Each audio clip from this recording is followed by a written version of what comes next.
नितेश कुमार। नितेश, आप मूलतः गोपालगंज बिहार से हैं? जी सर। अपनी शिक्षा के बारे में हमें कुछ बताइए। जी सर, मेरी जो प्राथमिक से 10वीं तक मैंने जो शिक्षा अपनी अलीगढ़ जनपद उत्तर प्रदेश से ग्रहण की है। उसके बाद मैंने 12th क्लास दिल्ली से सर्वोदय विद्यालय से किया है और ग्रेजुएशन मैंने आईपी यूनिवर्सिटी से किया हुआ है इंफॉर्मेशन टेक्नोलॉजी में।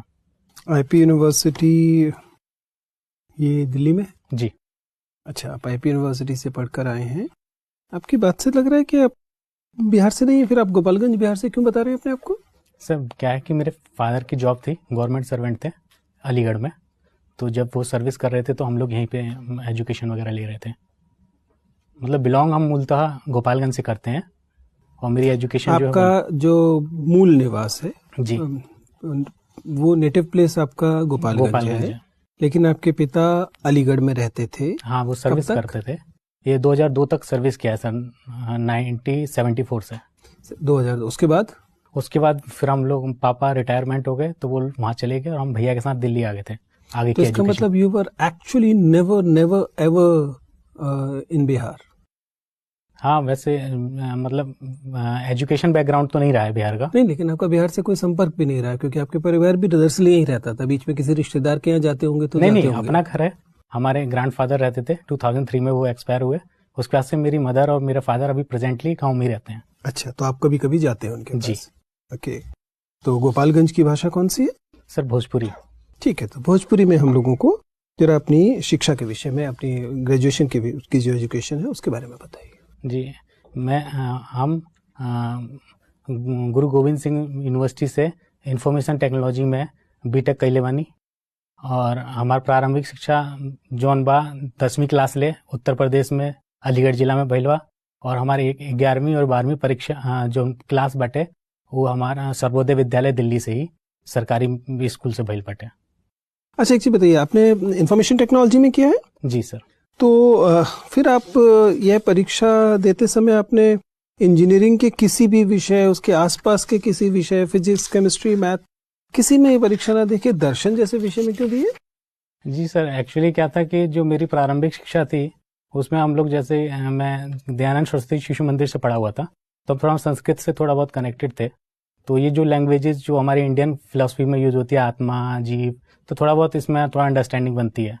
तो इस वजह से मेरा इसमें झुकाव आया। बाकी इंजीनियरिंग का कोर सब्जेक्ट तो कंप्यूटर साइंस से कोई था नहीं, तो इस वजह से मैंने फिर आपका ह्यूमैनिटीज में सेलेक्ट किया। इंफॉर्मेशन टेक्नोलॉजी आपका एरिया रहा। क्या प्रोजेक्ट था आपका?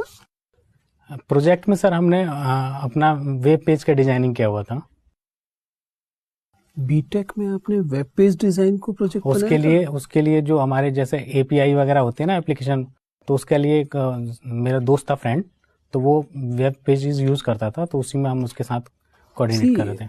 As an engineer I feel like suiciding. You are saying somebody who did graduation BTech took web page design, which is usually a 9th 10th class school project, as a major project in BTech. That doesn't sound working. What was the web page about? क्या था web page? किस बारे में था? Sir actually तो मुझे अभी मतलब याद नहीं आ रहा है वो। आपको अपना प्रोजेक्ट याद नहीं आ रहा है? Must have got 100 marks at least, maybe 250. मुझे मतलब उसमें हमने क्या कि एपीआई, उसमें हमने जैसे डाटाबेस वगैरह कनेक्ट किया था एपीआई यूज करके, तो ऐसे Was it a static or a dynamic web page? Sir static में तो हो गया कि वो मतलब स्टेबल, मतलब चेंज नहीं होंगे। डायनामिक में आप एप्लीकेशंस को ऐड कर सकते हैं। I know what static and dynamic है। मैं पूछ रहा हूँ आपका वेब पेज स्टैटिक था कि डायनामिक था? डायनामिक था sir. Okay, and which APIs you used? एक डाटाबेस वगैरह के लिए यूज किया हुआ था और अभी सब में याद नहीं आ रहा है। आपने सीरियसली बीटेक किया था? जी सर। आप कॉलेज रोज जाते थे? जी सर। ठीक है, अपने पेपर्स के नाम बताइए। सर मेरे पास डाटा मैनेजमेंट सिस्टम था, कंप्यूटर आर्किटेक्चर था, कंप्यूटर नेटवर्क था, मोबाइल कंप्यूटिंग था, माइक्रो प्रोसेसर्स थे और कंप्यूटर ग्राफिक्स था। What are microprocessors? Microprocessors ये प्रोसेसिंग यूनिट्स होती हैं जो हमने सेमीकंडक्टर बेस्ड बने होते हैं और जो कंप्यूटर में यूज़ करते जाते हैं। ठीक है, कोई बात नहीं। नितेश, मुझे बताइए कि आप एक सिविल सर्वेंट क्यों बनना चाहते हैं? सर सिविल सर्वेंट मेरा ये जो मतलब ऑप्शन था मेन, तो मेरा तो जॉब सेटिस्फेक्शन मेरा ऑप्शन था और मैं थोड़ा सही रेस्पेक्टेड पोस्ट के लिए ही मैं वर्क कर रहा था, क्योंकि मेरा आफ्टर 12th कुछ जो गैप्स थे, ईयर गैप, तीन साल का ईयर गैप रह गया था। तो मेरे जैसे कि उस टाइम हमारे ग्रेजुएशन के टाइम पे फॉर्म्स वगैरह भरे जा रहे थे TCS वगैरह के, तो उसमें हमको इतने 3 साल के गैप पे एलिजिबिलिटी ही नहीं थी फॉर्म भरने की। तो उसके बाद मैंने सोचा कि कुछ अलग भी देखना चाहिए। आपने किस इंजीनियरिंग कॉलेज से ये किया है? सर चौधरी ब्रह्म प्रकाश गवर्नमेंट इंजीनियरिंग कॉलेज। कहाँ पर है ये? सर जाफरपुर में, नजफगढ़ से लगभग। किस यूनिवर्सिटी से जुड़ा हुआ है? ये सर IP यूनिवर्सिटी से जुड़ा हुआ है। मुझे बताइए कि IP यूनिवर्सिटी के विषय में कुछ समझाइए। विश्वविद्यालय क्या है? सर गुरु गोविंद सिंह विश्वविद्यालय। ये मेनली विश्वविद्यालय में, जैसे अगर इंजीनियरिंग की हम बात करें तो स्पेशली कंप्यूटर साइंस और इंफॉर्मेशन टेक्नोलॉजी के लिए स्टेबलाइज हुआ था, और इसका मेनली अधिकतर जो भी एफिलेटेड कॉलेजेस हैं सब में इंफॉर्मेशन टेक्नोलॉजी की ब्रांचेस हैं। मुझे बताइए, गोपालगंज आपका डिस्ट्रिक्ट है, गोपालगंज से लगी हुई अन्य जिले कौन कौन से? सर सारण आता है, और पश्चिमी चंपारण आता है, सिवान आता है। ठीक है। और गोपालगंज की क्या विशेषता है? गोपालगंज से नेपाल भी जुड़ता है? नहीं सर, नहीं जुड़ता है। गोपालगंज की क्या विशेषताएं हैं? सर गोपालगंज में जैसे थावे मंदिर है, जो रिलीजियस प्लेस है, उसकी ज़्यादा महत्व है।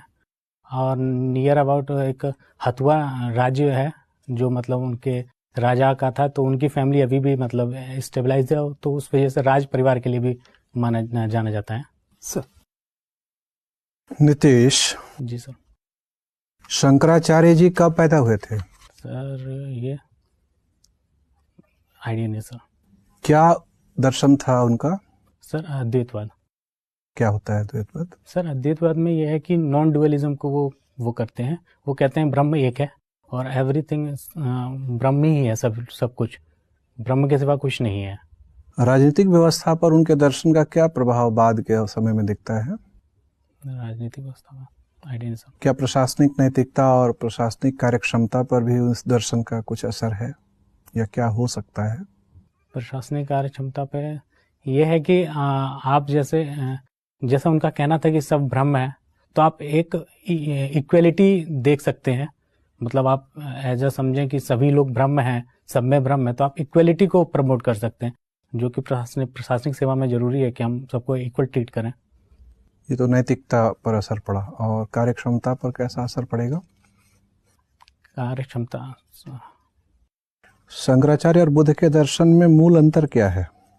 सर बुद्ध जी का मानना यह था कि डायनेमिक है एवरीथिंग, बट चेंज होती रहती है, कॉज एंड इफेक्ट के उस पर वो बात करते थे। और शंकराचार्य जी का क्या था कि ये रियलिटीज को 3 स्टेज में इन्हें डिवाइड कर रखा था। एक प्रतिभाषिक था, एक व्यवहारिक था, और एक पारमार्थिक था। और जो बुद्ध जी थे उनका रियलिटी वो मानते थे कि डायनेमिक है, चेंज होती है, तो वो प्रैक्टिकल लाइफ में जीते थे। और शंकराचार्य जी का था ये 3 स्टेज में इन्हें जो लाइफ है या रियलिटी है उसको शो किया। बुद्ध का दर्शन मानने वाले चीन, जापान, कोरिया आदि आर्थिक रूप से बहुत प्रगति कर चुके हैं। जी सर। शंकराचार्य का दर्शन मानने वाले भारतीय समाज उतना उन्नत नहीं हो पाया है। क्या कमियां हैं शंकराचार्य के दर्शन में, या क्या खूबियां हैं बुद्ध के दर्शन में जो आर्थिक प्रगति को प्रभावित करता है? बुद्ध जी का जैसे दर्शन है तो उसमें वो स्केप्टिसिज्म और उल्टे जो क्वेश्चन अनवांटेड क्वेश्चंस को वो रिजेक्ट करते हैं, और वो प्रैक्टिकल लाइफ पे कहते हैं, इफ कॉज एंड इफेक्ट पे उस पर फोकस करते हैं मेनली। और शंकराचार्य जी के में है कि वो जैसे ज्ञान पाथ ऑफ नॉलेज के विषय में बात करते हैं, तो उसमें क्या है कि सभी लोग उसको अंडरस्टैंड नहीं कर पाते हैं। सामाजिक संरचना को ये दोनों दर्शन कैसे प्रभावित करते हैं? सामाजिक संरचना में जो बुद्ध जी का है उसमें हर सोसाइटी या हर सेक्शन के लोगों के लिए वो है, फॉलो कर सकता है कोई भी। और इसमें क्या है कि इसमें जैसे ज्ञान मार्ग, भक्ति मार्ग, जो आपका लास्ट अल्टीमेट गोल है, उसके लिए अलग धारणाएं हैं, ज्ञान मार्ग की, भक्ति मार्ग की। तो इसमें वर्ण व्यवस्था को शंकराचार्य के दर्शन ने कमजोर किया कि उसको मजबूत बनाया?